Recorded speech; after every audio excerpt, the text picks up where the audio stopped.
osobno u ime svih čitatelja Fight Sajta, lijepo te vidjeti u dvorani, što više u oktogonu, u tvom prirodnom okruženju. Za početak moram te pitati kako se trenutno osjećaš i kakva je situacija s tvojim, ajmo to tako reći, zdravstvenim kartonama. Prvo pozdrav tebi, veliki pozdrav čitateljima i pratiteljima Fight Sajta i svim fanovima MMA-a. Osjećam se odlično. Dugo sam već u punom treningu, zaliječen, zdrav i molim Boga da tako ostane i za ostalo ću se ja pobrinuti. Radim naporno, treniram, već smo krenuli sa detaljnom analizom protivnika, sa pripremom za samog protivnika, tako da stvarno se veselim i jedva čekam borbu.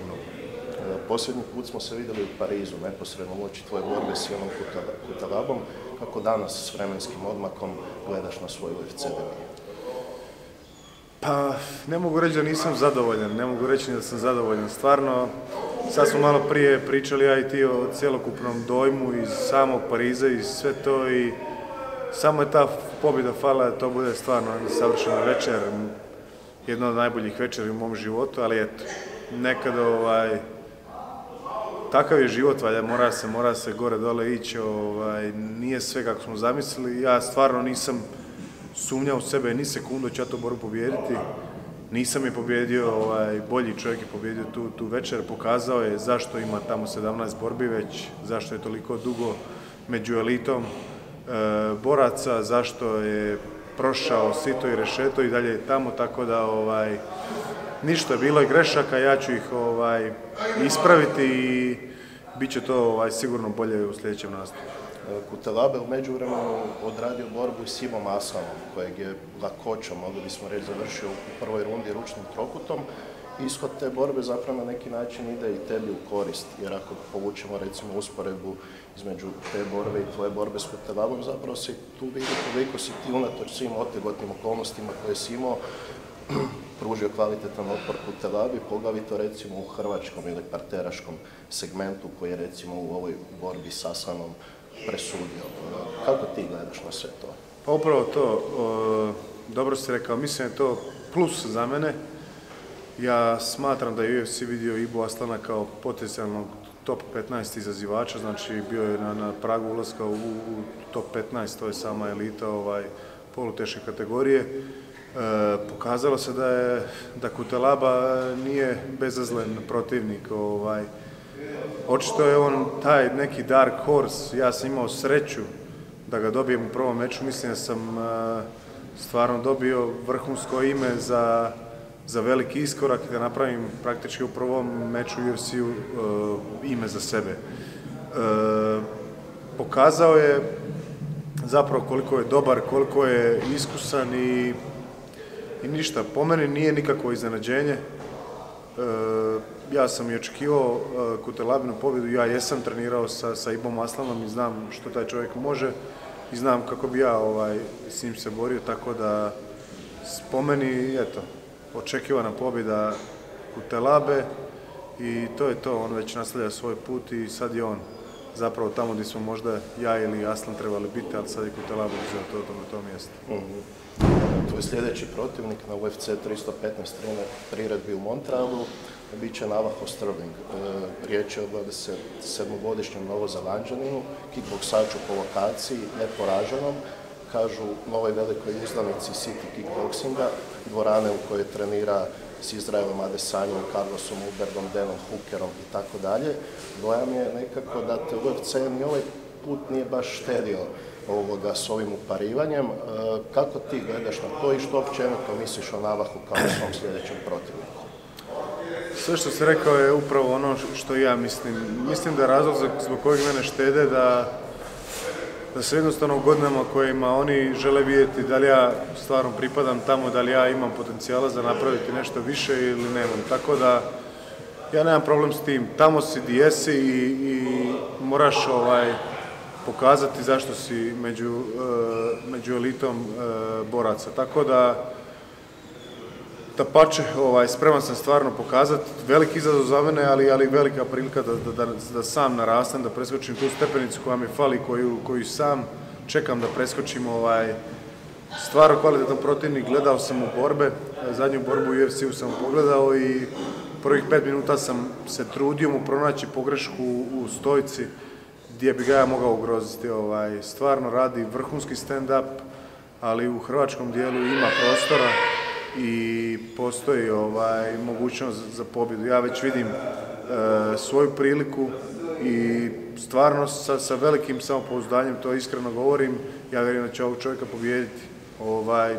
Sa nikakvom trunkom sumnje ne ulazim u taj meč, ne osjećam se kao outsider, mislim da sam prošao puno teži put do samog UFC-a nego što je on prošao, puno veće izazove sam imao u svojoj karijeri, gubio sam i pobjeđivao od dobrih ljudi, tako da neću biti iznenađen s onim što donosi. Sigurno je najbolji stand-up borac kojim sam se borio i možda da ću prvi put sada osjećati da svoju priliku trebam tražiti negdje drugdje, a ne u stojci. Tako da će moja i sama taktika za taj meč i sama priprema biti u tom smjeru. Znači, moglo bi se reći da je hrvanje, odnosno parteraški dio neki put kojim planiraš ići u ovoj borbi? Sigurno, ono što sam vidio u zadnjem meču, da je hrvanje praktički ispravan jedan put i možda i najmanje riskantan put da se pobjedi taj čovjek. Sam si rekao s kim trenira. Trenira sa Carlosom Ulbergom, trenira sa Izraelom Sanjom i što se tiče stojke praktički je u rangu Adesanje. Neću reći da je taj level, Adesanja je prvak UFC-a, ali svako ko pogleda njegovu zadnju borbu vidjet će o čemu ja pričam. Stvarno vrhunski stand-up čovjek ima, ali kad ga se umori u hrvačkom dijelu, kada su tu neki hrvački skrembli, ustajanja s partera i vraćanje u stojku, to već drugčije izgleda. Tu se on i umara i nisu te ruke oštre i brze koji prije, ali svakako treba biti oprezan u svakom trenutku. Ja mislim da će i on očekivati da ću ja hrvati, trebao bi biti malo lud kad bi se išao opet tući s njim u stojci, ali neću izbjegavati ni udaračke izmjene u stojci, tako da neće to biti sad glavom kroz zid idem hrvati pa što bude, ne. Biće to jedna dobro taktički spremljena igra i tražit ću svoje šanse u stojci, ako ne bude ih bilo u stojci, prenijet ću borbu probati u parter. Navaho je u svom nedavnom intervjuu za jedan novozelandski medij onako vrlo biranim riječima govorio o tebi, iskazao ti poštovanje, međutim istodobno je naglasio kako upravo protiv tebe želi dokazati da je real deal i najavio kako smatra da bi vaša borba mogla biti jedna od onih preliminarnih borbi koje privuku veliku pozornost. On je konkretno upotrijebio riječ banger. S obzirom na ovo što si rekao, meni se čini da ti ipak planiraš malo primiriti ga u tim namjerama, pa evo, kako komentiraš tu njegovu izjavu, je moguće da ipak to na kraju bude banger, kako on kaže? Pa znaš što, poznavajući samog sebe sve je moguće. Ja stvarno volim tu tuču, želim da ljudi uživaju, želim da ljudi čekaju moju borbu i da znaju da će to biti vatromet kad ja uđem unutra. Ja sam to htio iskutelabom i on je tu mene nadmudrio, on je došao pobijediti taktički, on nije, ali on je prerastao taj dio u kojem on želi se dokazati, u kojem on želi biti lud i sad da ga ljudi znaš. Ja to još nisam prerastao očito, tako da još u meni tinja taj neki poriv za iskonskom tučom i sada da vidimo ko ima veća cojones. Ali stvarno bi trebao biti mudar ovaj put. Trebao bi biti mudar, trebao bi mu dati prostora da razmišlja, da to samo nije tako jednodimenzionalno od mene kao što inače bude, da se ne mora samo paziti boksačkih izmjena, nego da mora malo paziti, mogao bi mi ići u rušenje, tako da je puno onda lakše i pogoditi ga u stolici. Tako da, ja se nadam da će ovaj biti put, daću sve od sebe da budem puno pametniji, da bude to taktički zrelije s moje strane. Kad uzmeš u obzir sve ovo o čemu smo do sada razgovarali i podvučeš neku crtu, kakav ishod u konačnici prognoziraš vaše borbe? Pa znaš što, on ima taj šampionski mentalitet, to mu je sigurno usađeno u samoj dvorani. Gura ga se, ima veliki vjetar u leđa od strane medija, od strane svih, da je on velika sljedeća stvar. Tako da mislim da i ako bude u podređenoj poziciji da će dati sve od sebe da preživi do zadnje sekunde, koji što ću ja. Tako da mislim da je, ukoliko ne bude neki nokaut, mislim da bi to mogla borba ići na odluku, ali jako iscrpljujuća i jako krvava borba. To je ono za što se ja pripremam i što očekujem. Jako se kondicijski spremam sada trenutno, hoću biti spreman za 3 runde rata. Mislim krenuti sa velikim tempom od prve sekunde, jer mislim da je to ono što njemu neće odgovarati. Mislim da je on dobar kad on diktira tempo, a da je sve ostalo ne ide njemu na korist. Tako da to je neka moja taktika, neka moja zamisao i vidjet ćemo. Nešto se i njeg pita kad se uđe u kavez, ali ja vjerujem da ću uspjeti namjestiti svoj ritam. Jasno. Kao što smo i ranije komentirali, borite se na UFC 315 priredbi, ogromnoj priredbi koja uključuje 2 borbe za titulu. Mogli bismo reći da će oči cijelog borilačkog svijeta biti usmjerene u Montreal tog vikenda. Rekao bi čovjek, nema bolje pozornice za uzeti skalp jednom takvom velikom prospektu, ugasiti mu hype i zapravo skrenuti svjetla velike pozornice na sebe. Sve si dobro rekao. Stvarno je sve sada na meni. Nema više, nema izgovora, nema traženja što, ako, kako, kad bi bilo, što bi bilo, nema. Stvarno je vrijeme da se preskoči ta stepenica, taj jedan nivo koji trebam preći da bi stvarno pokazao da ja mogu. Ja znam da mogu, i ljudi znaju koji su sa mnom, i moji treneri znaju da ja to mogu.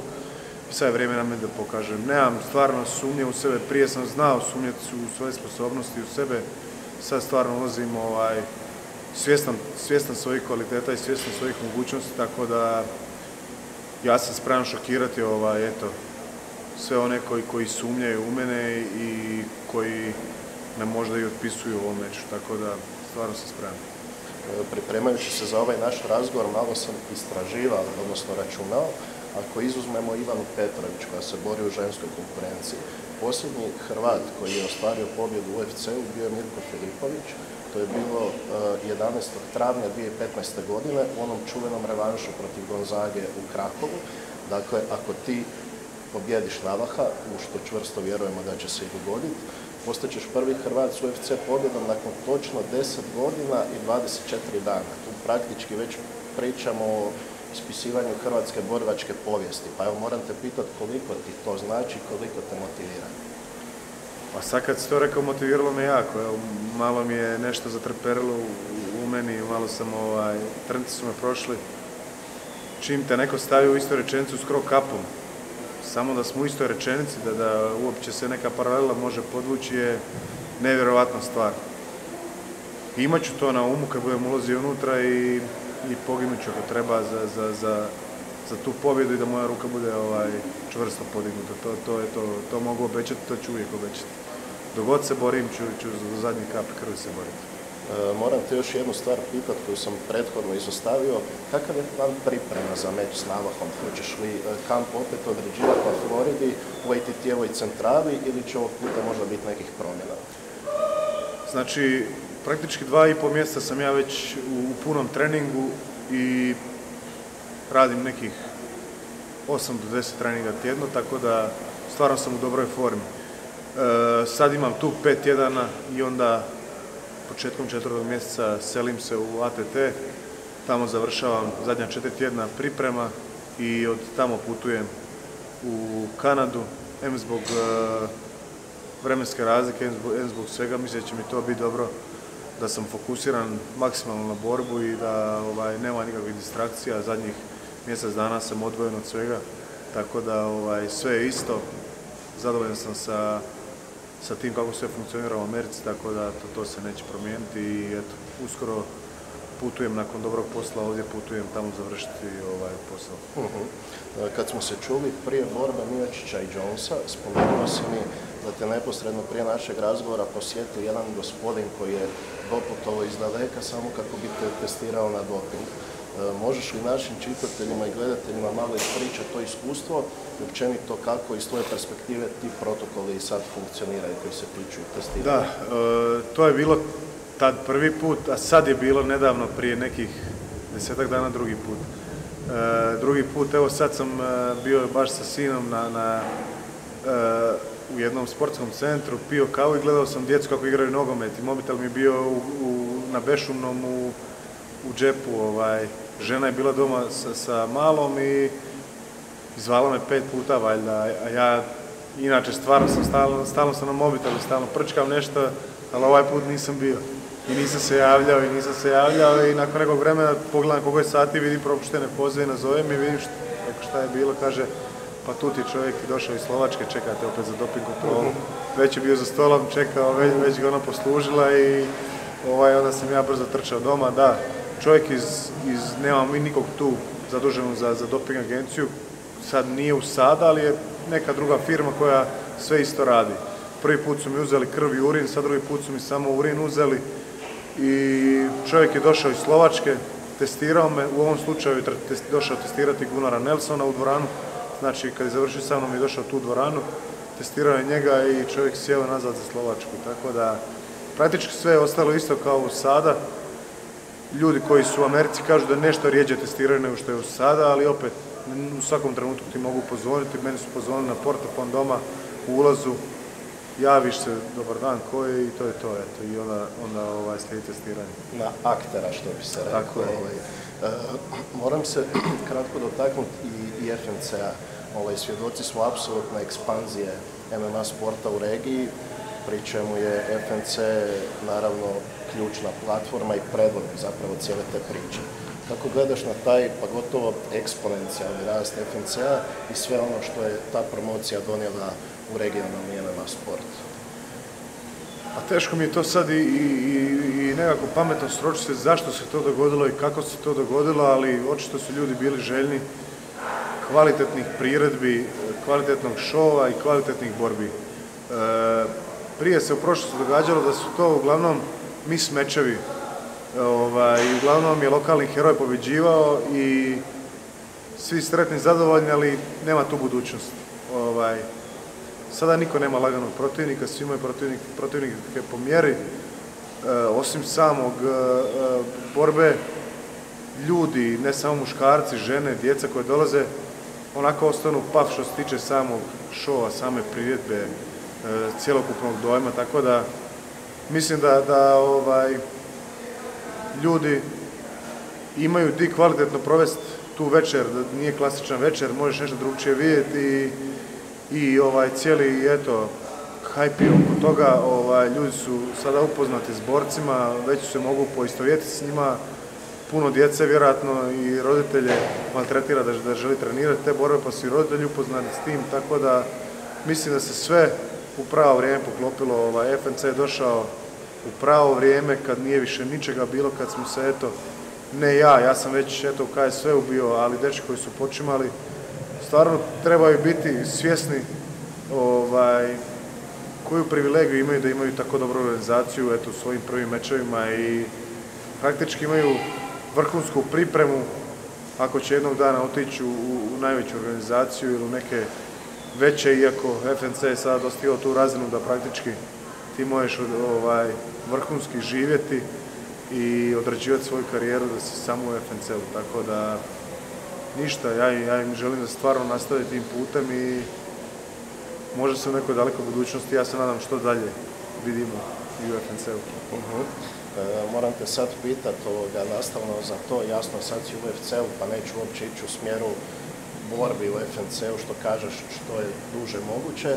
Međutim, je moguće da te uskoro možda vidimo ponovno u komentatorskoj ulozi. Vidim da se po društvenim mrežama puno priča o tim komentatorima i nekako kod tvog imena viđam samo pozitivne dojmove, a ja ih također dijelim. Mislim da si odlično odrađivao taj posao, pa moguće da te u budućnosti opet čujemo za mikrofonom. Da, bio sam u razgovoru sa Borisom Jovičićem i za Zadar je već imao dogovorenu suradnju, ali me je zvao za Ljubljanu. Ja sam rekao da sam otvoren za suradnju, da ćemo pričati kad dođe vrijeme za to, međutim, ja sad idem na pripreme u Ameriku, hvala Bogu, tako da morat ću preskočiti i ovaj put, a u budućnosti ko zna, ne isključujemo Samo mislim da bi trebalo početi plaćati onako ko što plaćaju DC-a i Paul Feldera i onda nemamo se što misliti. Onda neće biti problema.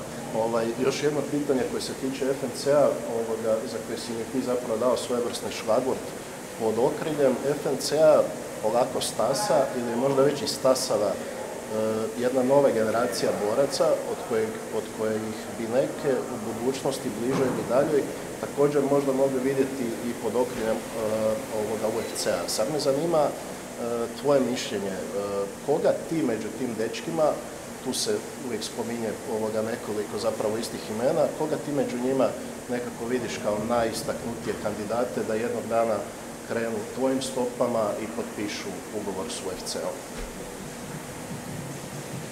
Da.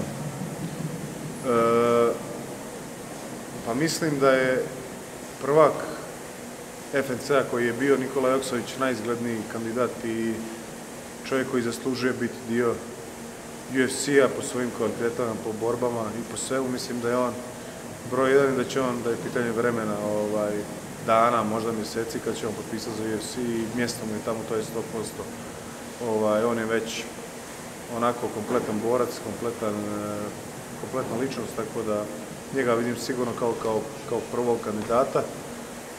Osim njega, ovi mlađi dečki koji dolaze u budućnosti, koji bi mogli, ja bi tu mogao izdvojiti, ja znam dečka iz kluba, pa bi mogao Ančića i Đurića izdvojiti.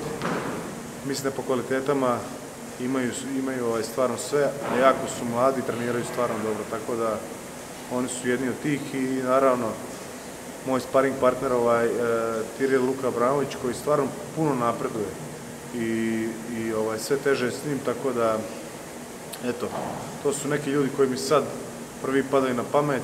Ovi dečki iz kluba, naravno, oni su mi uvijek na pameti jer sam svaki dan s njima, ali svakako prvo ime je sigurno Joksović, koji je u FNC-u praktički napravio karijeru, tako da on mi je prvo ime. Marko Bojković, Gianni Barbier. Da, eto vidiš, što to ti govorim, uopće mi kužiš. Bojković je odmah zapravo iza Joksovića. Gianni će, ja vjerujem, uskoro imati prave testove u FNC-u i ukoliko to prođe, onda je sigurno definitivno i on sljedeći na redu. Mislim da bi ga mogao Olejčuk dočekati u sljedećem meču, tako da to je stvarno ozbiljan test, tako da ako prođe taj test, nema razloga da i on ne bude tamo. Evo, u završnom dijelu razgovora dotaknut ću se kratko još tvog sljedećeg UFC nastupa. Uvijek te nekako pitam za te pjesme s kojima ulaziš, pa nekako da ne preskačemo tradiciju, napravit ću to i ovaj put. Hoće li se u Bell Centru u Montrealu, kao što je to bio slučaj u Accor Areni u Parizu, ponovno oriti dolazak Hrvata ili ćeš ovaj put odabrati možda neku drugu pjesmu? Pa kako sad stvari stoje, čini mi se da će ostati ista pjesma. Nisam previše razmišljao i nemam neku pjesmu koja me sada nešto previše odvlači ili mi misli zaokuplja ili me podiže, osim te, tako da to je stvarno onako simbolična pjesma i mislim da je mjesto da me isprati u kavez i pa makar do prve pobjede, pa ćemo onda razmišljati o promjeni. Evo, samo za sam kraj zamolio bih te još samo da se obratiš svim svojim navijačima koji će te bodriti protiv Navaha u Montrealu, bilo uživo u dvorani ili pred ekranima različitih dimenzija, a znamo da će takvih biti jako puno. Pa ništa, dragi prijatelji, fanovi i svi oni koji me podržavate, hvala vam na podršci. Ja ću dati sve od sebe da ovaj put ispunim obećanje koje vam dajem, a to je da će Hrvatska imati pobjednika u UFC-u nakon 10 godina. Nisam to ni znao, ali eto, to je još jedna stvar koju ću razmišljati dok budem izlazio u sam kavez i do zadnje kapi krvi ću se boriti da ta pobjeda ode u moje ruke. Evo, s ovim možemo i završiti. Hvala ti puno, Ivane, na vremenu koje si izdvojio za nas i od srca ti želim svu sreću u Montrealu. Hvala i vama i na potpori, na podršci i vidimo se iza pobjede.